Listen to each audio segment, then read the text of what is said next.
In this video, I talk about password threat protections. So the first one is key stretching. Essentially what key stretching does is that it makes it harder for people to crack the password. For example, it's going to slow down the ability of running all these different hash function computations at a password in a specific amount of time. So take, for example, a website. First of all, it could lock down after 3 attempts. Or take, for example, your iPad. If you type in the wrong password multiple times, the time between your next entry of that password gets longer and longer until eventually you completely lock out your system. One of my younger kids got a hold of the iPad a while ago and kept trying the wrong password over and over again until it locked us out. I didn't have it backed up, so I just had to do a complete system restore. It was more for entertainment, so it wasn't really a device that I was too concerned about having to restore everything on, but it still was kind of irritating. So as I said here, we need to be careful because it can lead to a denial of service if you end up locking yourself out. Another password threat protection is salting hashes. So essentially, to salt a hash is just like what you do with your hash browns in the morning. You put salt on them to add a little bit of flavor. So what we're going to do is we're going to take the plain text password when we're creating it, and we're going to add that salt. This can be done using various different methods. For example, Cspring is one of those. So we add the password and the salt together to make it so that password is different. And then what we're going to do is we're going to store that salt in the database.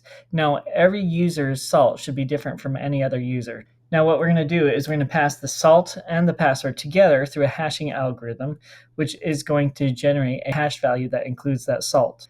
We will put that inside of the database as well. So for verification, if a user comes and tries to log in, they're going to type in the plain text for their password, and then we're going to pull that salt from the database and add it to the password, pass it through the same hashing algorithm.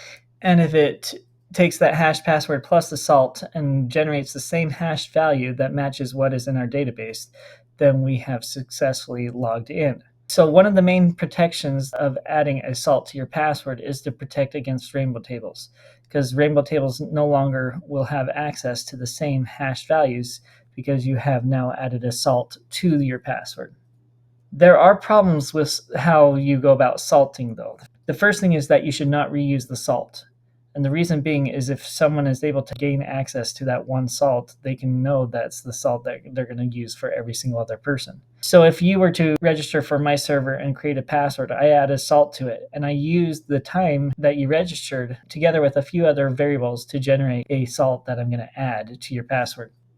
Another issue is that you have short salts. So for example, if you only had a 3-character salt, then there are only 857,000 possible salts that could be added to that, which a computer could run through all those different possibilities in a relatively short amount of time. So a good rule of thumb that you could follow here is that the salt should be about the same size as the output. So for example, if we're using SHA-256, which is 32 bytes, we also want to make sure that we have at least 32 bytes as our salt. Another problem with salting is double hashing. Some have tried to use double hashing or even wacky versions of hashing to be able to hide their hashes. So they basically pass it through multiple hashing algorithms. However, this is not necessarily a secure method of protecting your passwords.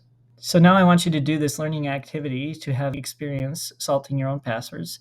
So go to this link and then follow the rest of the instructions here, and then come back to see how this is done. All right, welcome back.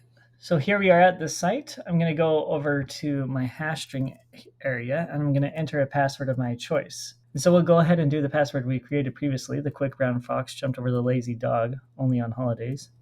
And then I'll go ahead and calculate the hash. So you can see all the different hashes for this specific password.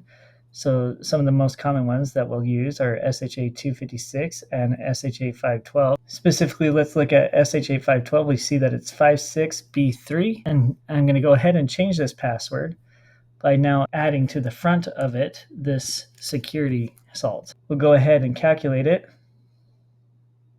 and you'll see that our SHA-512 is now 8D68, which is nothing like our previous password hash.